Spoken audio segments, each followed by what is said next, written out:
I want an environment that you are excited to come to work. Oh, You're absolutely. excited to do what we're doing. I've been places where you didn't want to get up and when I traveled for work, I've been in every part of the state. I did an Applebee's in Marquette. You stayed there for 2 weeks, man. Yeah. You didn't come home. Yeah. Yeah. But that Monday morning, getting up Monday morning, putting your boots on, that's when you know. Do you got the wherewithal to do this, or do you not? You crawl back in that bed and snuggle up next to mama, you know. Well, that's not a bad thing either, is it? Yeah. All right. Welcome to another episode of Small Town Grit. I'm your host, Corey Haubs, and I have a special guest, Don Greer, with us today. Welcome, Don, owner of Pailog Carpentry. Sorry, Yeah. Pailog Carpentry. Did you? Yeah. What's the difference? You know, I always wanted to be more oriented with the actual carpentry side of things. We do a lot of trim work and stuff like that. Mm-hmm. Yeah, stairways, stuff like that. So I always wanted to be that guy instead of just wide band construction type of thing. So, But you do everything anyways, right? we do. So you threw that right out the window, didn't you? Yeah, I did. Yeah. Man, That's so you funny. got 30 years in the trade and 15 years with Pailog. Is that correct? That's correct. Man, where's the time gone? Doing a blink of an eye. Yeah. Yeah. Oh, yeah. It was quick. Yep. My body feels like it. I was but- going to say, man, I just turned Yeah. 40 a few years ago. And, man, ever since I turned 40, everything's just fallen apart. I've had more doctor appointments the last 4 years than I've had Yeah. in the previous 20. I just met with a customer, and they said that car never leaves the right. You know, they're older. That car never leaves the driveway unless we're going to a doctor's appointment. I was like, man, I don't want to be that. But it is somewhat true, isn't it? It is. I mean, unfortunately, we're going to be at that point. Yep. So how'd you even get in the field? I'm glad you asked me that. I was trying to think, like, I don't think I'd be sitting here right now if I didn't take building trades in high school. Really? And I don't know what made me do that. I don't know what said, hey, you need to go to building trades. Yeah. I just knew I wanted to get out of high school, but the skill center was cool, you know. Mm-hmm. And I really couldn't tell you what made that decision for me, but that's what got me here. Yeah, no, that's nice. Yeah. So you didn't have your dad or grandpa or nobody who was influencing My you in that? great-grandfather was a carpenter, and like the monster houses in Saginaw, he worked on all those, and you know, like down along the river and stuff. And my grandma would always tell me that. You know, I remember the guy when I was a little dude, but didn't know anything about him. You know. So you went to trade school, and then what'd you do after high school? Marine Corps, man. I actually signed up for the Marine Corps while I was in high school, and I was trying to think about what got me there too. Mr. Simpson was the counselor, and he was a Marine. And I always seen that picture of him sitting behind his desk, you know. And I don't know. He did tell me, he says, you know, this schooling thing isn't for you, man. You should probably do something like the Marine Corps. Yeah. Oh, shit. But I fit into the Marine Corps like a round peg in a round hole, man. I was that guy. I loved every minute of it. It was amazing. I did some very cool shit. Yeah. Dude. Thank you for your service, first of all. Thank you. And then how many years were you in the Marine Corps? I did 4 years. Yeah. Yep. Where were you stationed, or what kind of? So that's kind of neat. I did my basic in San Diego, and then you do infantry training after that in Pendleton. And then came home on leave. I was on recruiting duty for a couple of weeks. That was fun, going around all the schools with the recruiter. And that was kind of neat. But then I got down to my duty station. We were only there. I was there for 2 weeks and got oriented. And they're like, hey, we're leaving on deployment.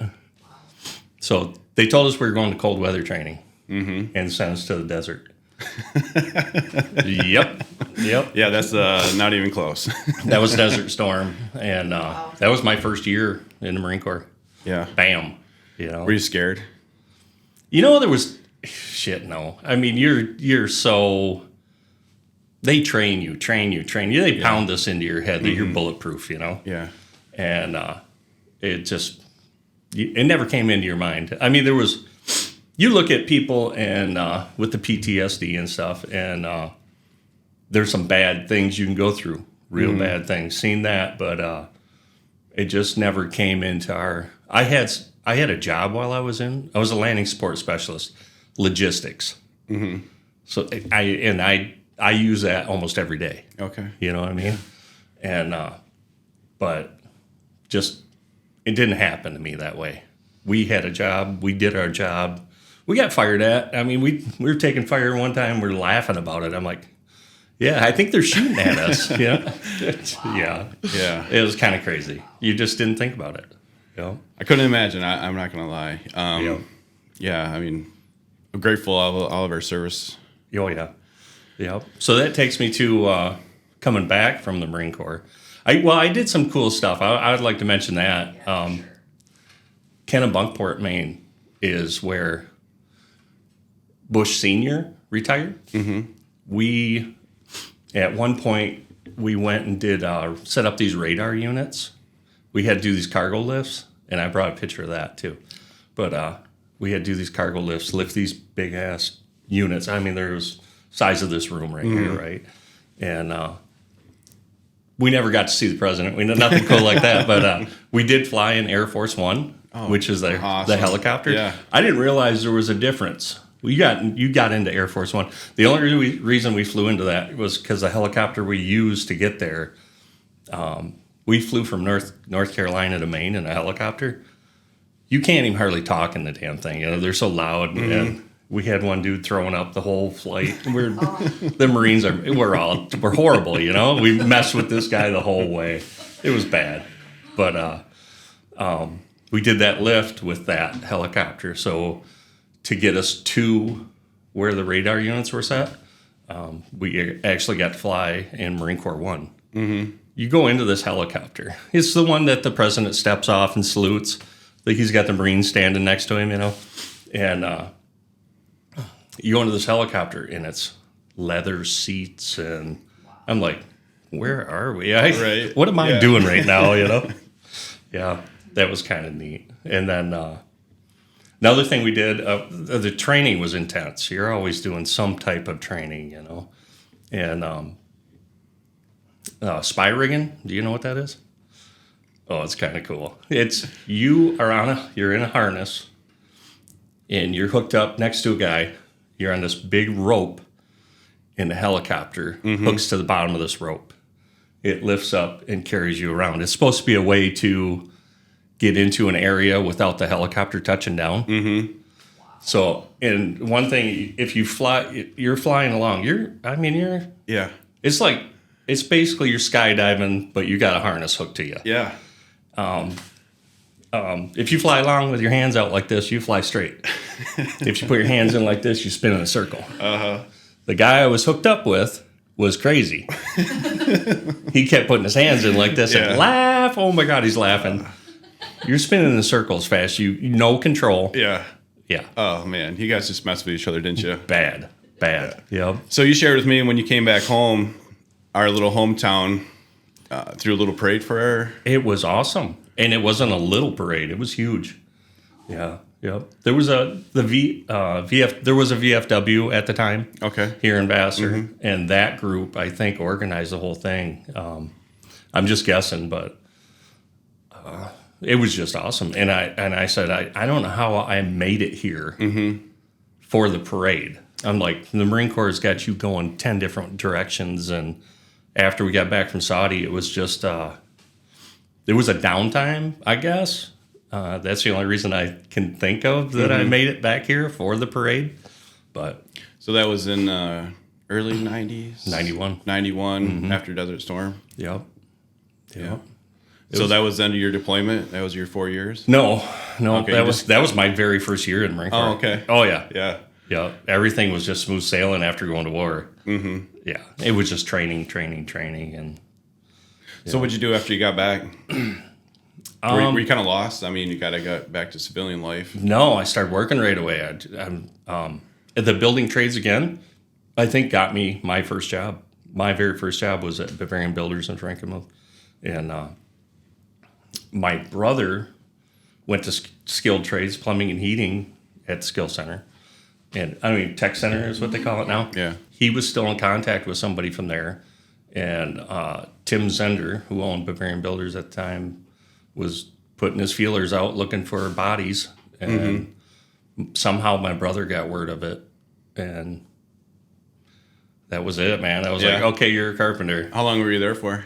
I did a couple of years with them. Yeah. And then, so like my first 15 years in construction was working for other people. And I think I was lucky enough to work for the right people.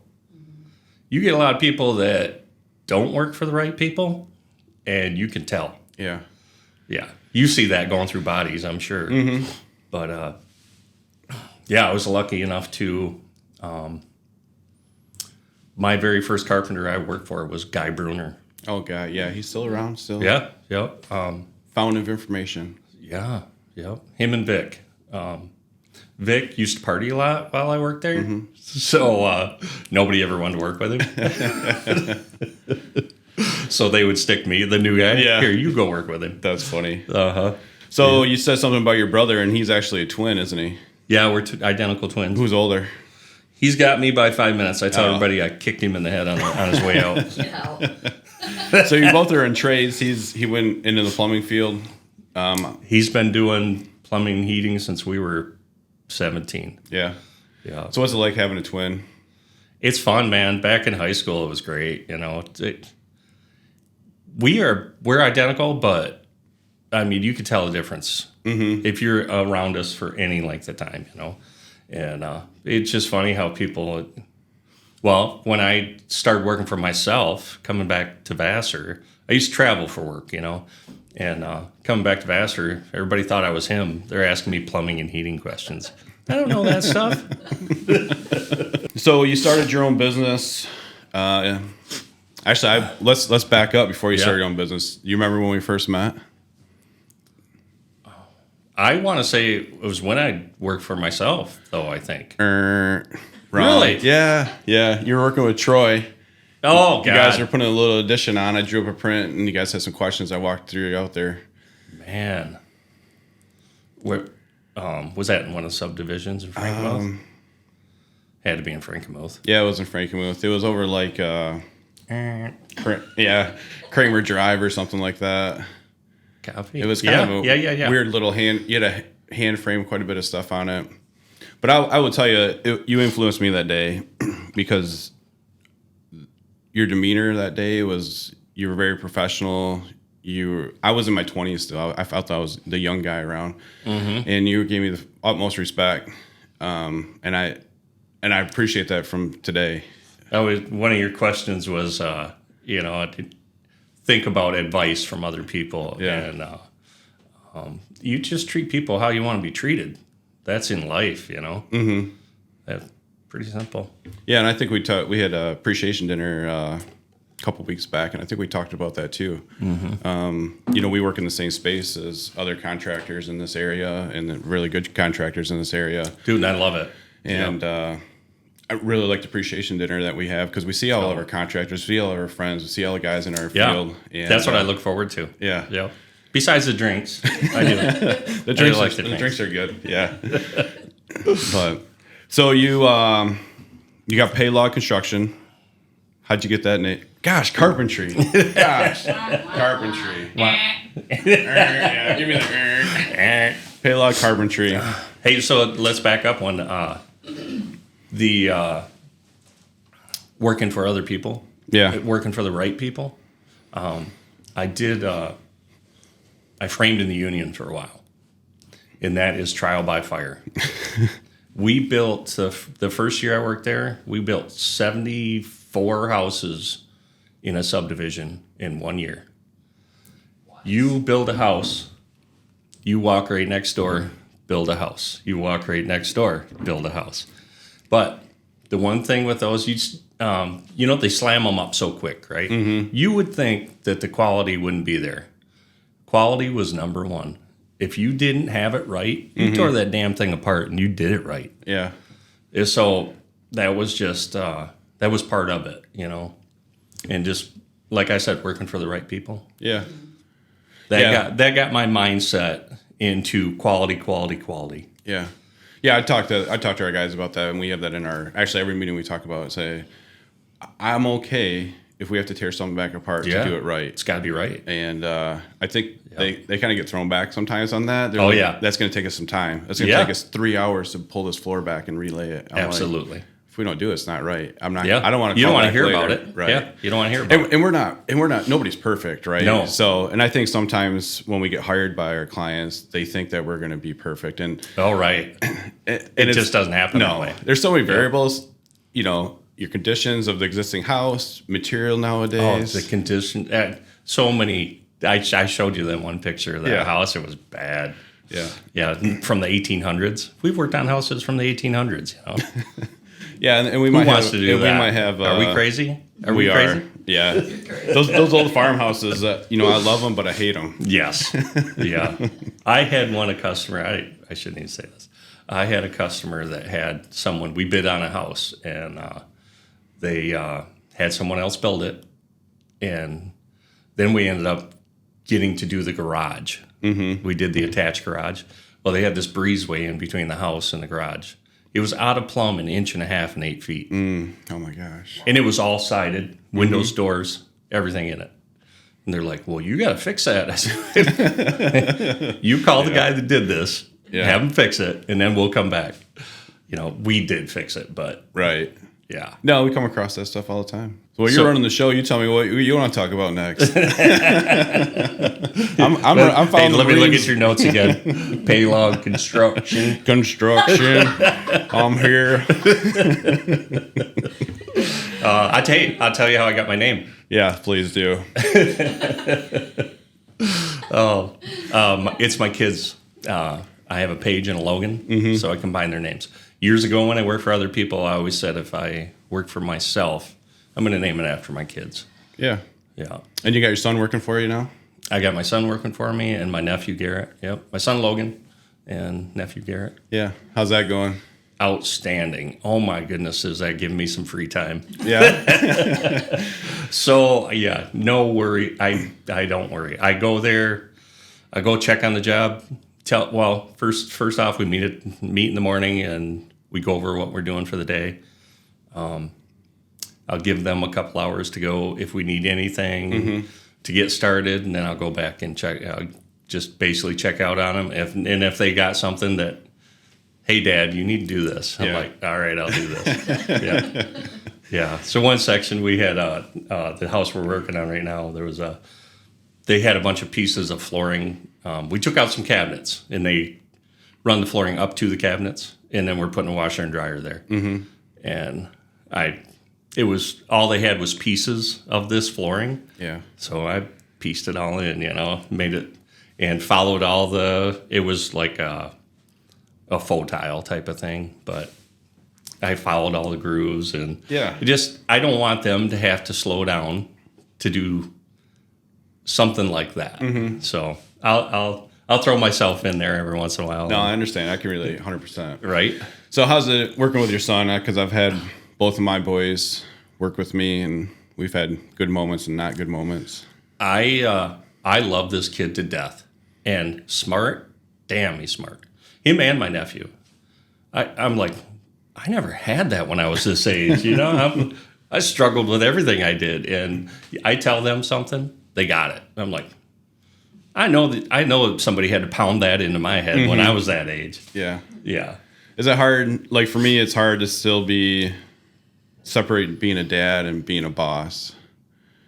That, I always had that. Well, my dad, he could have been a Marine Corps drill instructor. He was in the Marine Corps. He could have been a drill instructor easy. Mm-hmm. Yeah, that's the way I grew up. You know what I mean? So I always stayed busy. So we grew up. I raised my kids doing stuff all the time, So it's kind of very similar to running work, Okay. Yeah. No, I mean, me and the boys, we bumped heads, and we just it didn't work out. And actually, Jacob just came back to work this last week. He's 24 now. Yeah. So I think sometimes got a few years on. Yeah, I think go work for some people. Hey, and same situation. Logan worked for me when he was young, and then younger, even when he was in high school. But then moved to the other side of the state near Grand Rapids and worked over there for a couple different people. And then finally he moved back home here about 6 months ago. Mm-hmm. Yeah, that's good. I think. I totally agree. I mean, that gave him a perspective on how other people do it. Mm-hmm. What about trades nowadays? Do you think these? I think one of your questions was, who do you want to party with? Mike Rowe. Did you get? You guys don't even know what questions you have on this thing that you sent up. We want to party with somebody? Yeah. I don't even remember that. Okay, yeah. I'd party with Mike. Mike Rowe, man. Yeah. And he's pushing the trades, Yeah. You can make as much money as you want to doing this. Mm-hmm. How big do you want to get? That's what it is, Me, I'm comfortable. All my bills are paid. I got some toys in the garage. I've got a couple guys that I want to teach this to. I'm doing good. I'm in my lane. Mm-hmm. We do a lot of kitchens, bathrooms, pole barns, stuff like that. How big do you want to get? Is this thing, right? Yeah, and I wake up every day, and we talk about this even with our staff. I want an environment that you are excited to come to work. Oh, you're absolutely. excited to do what we're doing. I've been places where you didn't want to get up, and when I traveled for work, I've been in every part of the state. I did an Applebee's in Marquette. You stayed there for 2 weeks, man. Yeah. You didn't come home. Yeah. Yeah. But that Monday morning, getting up Monday morning, putting your boots on, that's when you know. Do you got the wherewithal to do this, mm-hmm. or do you not? You crawl back in that bed and snuggle up next to mama, Well, that's not a bad thing either, is it? Yeah. Talk about family. I couldn't do this without my wife. I agree with you. Not 100%. Not a chance. She's a nurse. She runs a unit at St. Mary's. If she didn't do what she does, I couldn't do what I do. There's no question about that. Yeah, I agree. I mean, if we don't have a good significant other, because there's good days and bad days, and absolutely. There's financial struggles. You gotta have somebody that has your back. Yeah. Yep. And I don't think we give our spouse enough praise. I don't think they understand how much we appreciate them. We can tell them, but boy. Do we want to talk about that? Tell her right now. What are we talking about? Tell her right now how much you love her. I told her I was coming up here. She's, don't you mention me. That's funny. So are you a Milwaukee or DeWalt guy? I've been through the gamut. I've been doing this long enough. Started out Makita. Oh, yeah. I had some good Makita stuff. Yep. Started Makita. DeWalt. We went into DeWalt for a while, and then I love Milwaukee stuff. I mean, if you can imagine it, they make it. Pretty much, yeah. Yep. Yeah, we pretty much 100% Milwaukee now. They just have everything. And the technology. Yes. The track saws. I mean, like you said, you dream it. They do it. Yeah. And if you got something that you don't have or they don't make now, mm-hmm. give it 6 months. Yeah.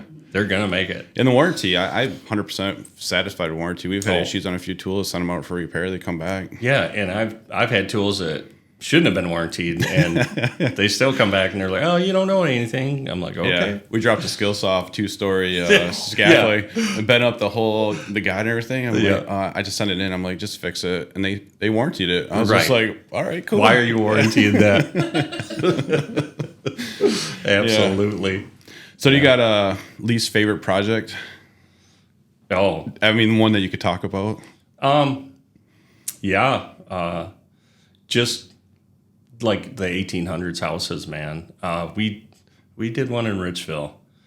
It was the dustiest. I got a picture of my son flipping me off, both hands. Yeah. And give me the old double bird. Oh, the old double bird, man. He's like, got his dust mask on and safety glasses, and he's all covered up. He's got I don't remember if he had a hood on or what he's got, but I always remember that picture, flipping me off. And you go through some stuff. That job right there, it was a complete gut. And I don't know what they had. Probably some asbestos, something, you know. Yeah. But you go from there to you got a best job too, Man, I mentioned Brian Horan to you. Yeah. Yeah, it was a customer that we worked for. I knew because of my brother. He needed a pole barn done, and then after we did the pole barn, which was huge, man, I loved it. That dude actually paid me a compliment with another customer that said this is the straightest pole barn he's ever seen. Mm-hmm. I was like, cool. Yeah, that felt pretty awesome. Good. Yeah. Yeah. Yeah, that's one thing I love about what we do is we have our clients, but a lot of times over half of them I say are my friends. Yeah. Like if I could call them tomorrow and say, you want to go to dinner? And they'll be like, yeah, let's go to dinner. Yeah, absolutely. And that's one thing I enjoy. We're meeting their needs for whatever project it is. They might need a new kitchen or addition. Right. But man, the friendships that we build are priceless. So the first time I thought that we met was the kitchen we did together in Frankenmuth was Pauline Reiner. Yeah. The Reiners? Yeah, in the basement. Yeah. Yeah. Oh. No, that was a good one. Yeah. We can use that one if you want. Yeah. Do we? Yeah. Oh man. When I first started, what got me working for myself was worked for a couple other contractors that just didn't have the logistics. You know what I mean? Mm-hmm. And didn't clean up at the end of the day. There was just some didn'ts that they did do. Yeah, man, that's my pet peeve. Cleaning up at the end of the day. I hate having a dirty job site. Just that's simple, and the customer loves that. Mm-hmm. Yeah, I was working with one guy that had visqueen across his kitchen that they were doing an addition off of the kitchen, and that in between the kitchen and the living room they had a visqueen running across. The people were living there while they were doing the job, and so I started taking the visqueen down at the end of the day, and they're like, "Oh, we don't do that." I'm like, well, how do they? So the customer comes in, he walks around behind the. Yeah. I was like, okay. So there's ways to do it and ways not to do it. Yeah. I've seen both sides, but keep it clean job site. Keep it clean. Keep a clean job site. Oh, it's simple. It's so simple. And when you've got guys that need something to do, there's always time to clean. Mm-hmm. I mean, you could.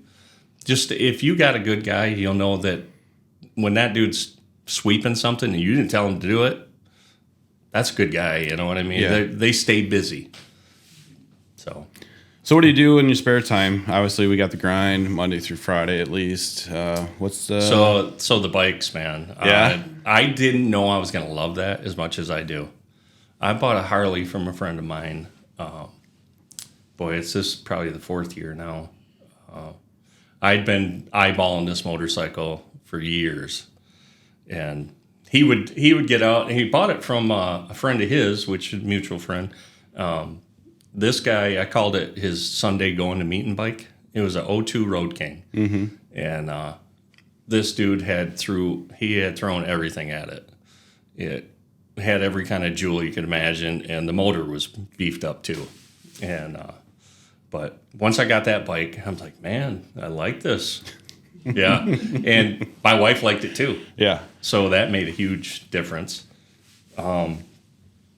Last year, me and my son were in Muskegon. Logan was buying some rims and tires from a guy. Muskegon is a much like Saginaw. It good and bad parts of town. Mm-hmm. My son gave me a heads up. He's like, Dad, it's not so nice where we're going. He says, it's not the best part of town.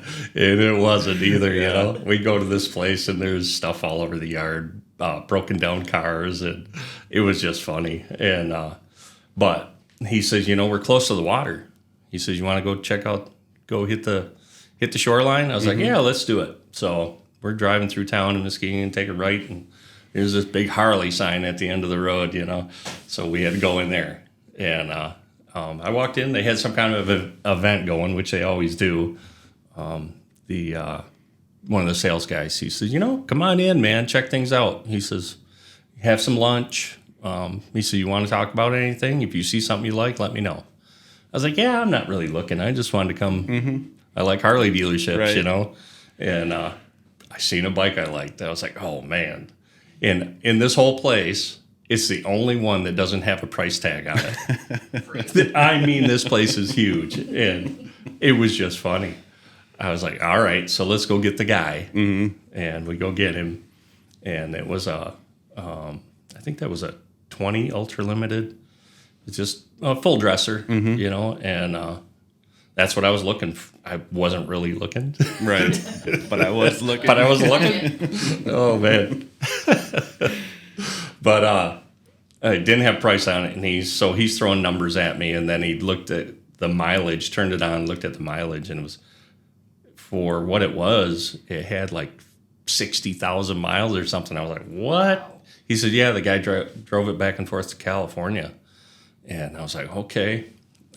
But he said, but if you like this one, we got another one in the basement right now being detailed that we just got in. The guy traded in. And this was last year. It only had 13,000 miles. Oh, no, I'm saying that wrong. I keep hitting this cord over here. You're good. It only had 3,500 miles on it. It was brand new. I mean, but he had done some things to it. But anyway, we go in this basement, and it's where their shop is. It's the mechanics are down there, and they do all their detailing down there. And I come walk. He's walking to it, right?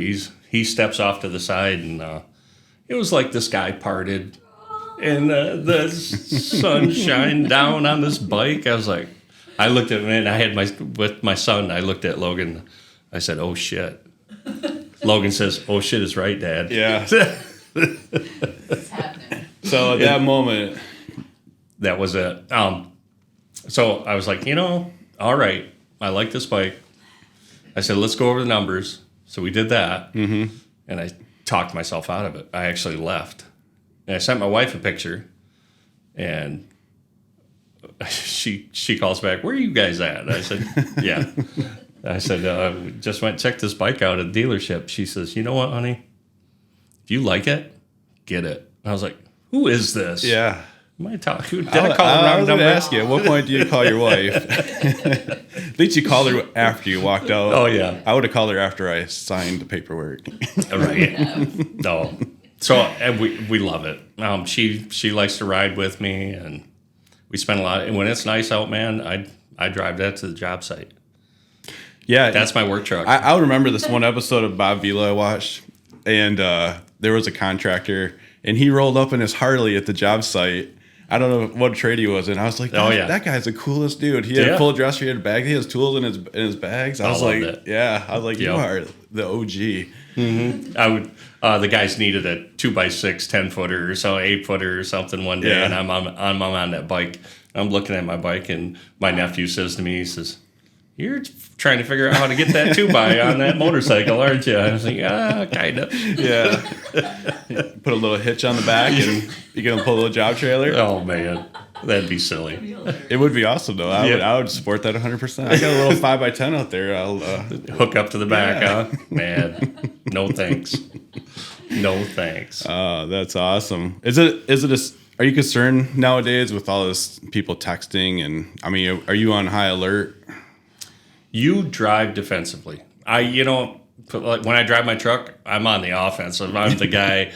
It's 3/4 ton, 2,500. Get out of my way. But on that bike, you just pay attention. You pay attention.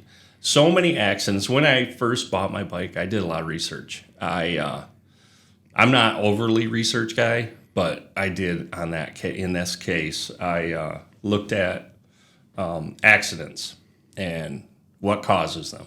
And it's usually the person on the bike not paying attention. 9 times out of 10, it's the rider's fault. Okay.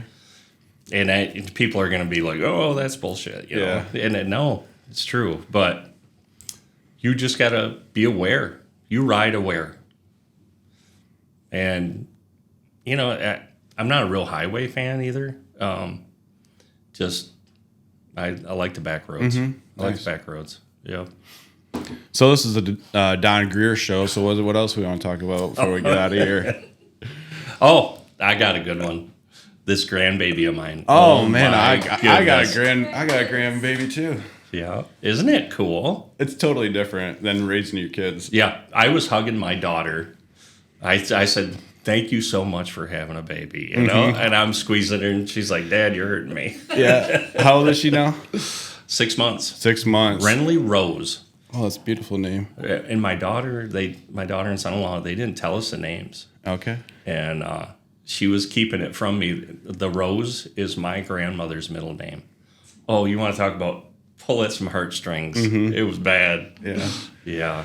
I was up here yesterday afternoon, and my son, he was cleaning out his truck because he's selling his truck, and my grandson is up here, and he'll be 3 in June. And I come open the door, he sees Papa. He's like, Papa. Dead sprint, full arms open. Yeah, and I'm like, oh, I just love it. This is awesome. Yes. Oh my goodness. Yeah. Man. So a few more months, she'll be up walking, and yeah, she's trying to crawl now. Yeah. She was just last month. She was trying to set up on her own and wiggling and bobbing around and stuff. Yeah. The eyes just kill you too. Oh goodness. Yeah. So you guys probably got together on Easter, and we did. They came and spent the weekend with us. Nice. I got that kid, and they call Logan Uncle Bum, and Logan. Me and Logan are fighting over that baby. Logan just loves that baby too. You know, it's just cool. Him and Paige are really close. So what's the next steps for Don Greer and Pailog Carpentry? There you go, buddy. Only took me an hour. And we didn't burn up an hour yet. We got all day yet, don't we? We do. We might have to do a night evening session. Nice. Yeah. You know, I love what I'm doing right now. I like teaching. I like helping guys learn this. You know, my nephew and my son. I just like what I'm doing. So, do you want to get bigger? How much more do you want to do? But I'm looking at the other end too. I really like to travel.